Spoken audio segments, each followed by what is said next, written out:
My name is Chris Hahlbohm. I'm primarily a drummer. I also dabble in guitar, a little bit of bass, mainly because it doesn't make my neighbors as angry.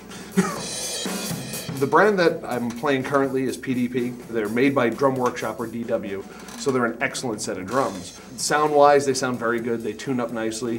There's a lot of entry-level manufacturers, none quite as good as these guys.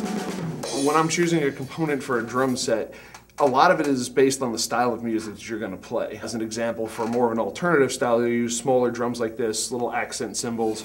They rely heavily on kind of little inflections and kind of extra sounds. If I'm going to play on a heavy metal kit, I would lose the smaller drum, I would have larger drums here, I'd probably add a second bass drum. So most drummers, myself included, will actually have enough parts to build 2 or 3 different kits based on what they're going to do.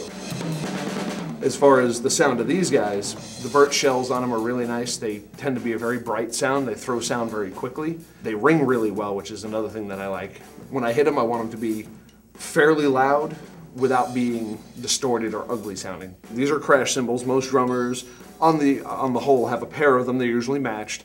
These are what are referred to as a forged cymbal, which means they're actually one solid ingot of metal, which they're beat into shape.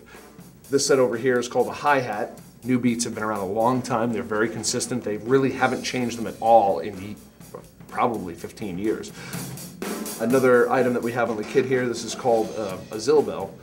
Basically, it's a really high-pitched kind of ringing bell, almost like a fire alarm bell, but you can hit it singly, or you can tap on it for interesting sort of sounds. And finally, this crazy little guy over here is called a china.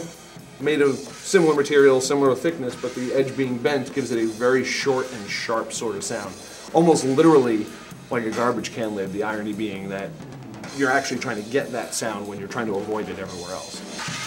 For my bass drum pedals, I choose DW. I like their adjustability. You can really fine-tune it. The hi-hat pedal is the same basic thing, adjustability.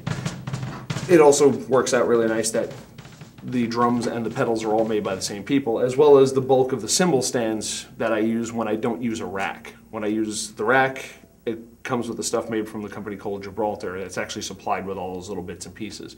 Without a rack, you'd have to find a way to get a stand jammed in with all the other stands. With the rack, you just stick it on there, clamp it down, and you're ready to go.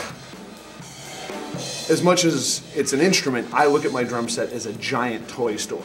I'll add things to a drum set for years if I could. I do what I do because it's fun. I love playing drums. As a kid, I used to hit things, so now I hit things more creatively, and I have a great time when I do it. And, well, it's good anger management as well. If you're frustrated, go hit your drums. You get to relax. You get it out of your system.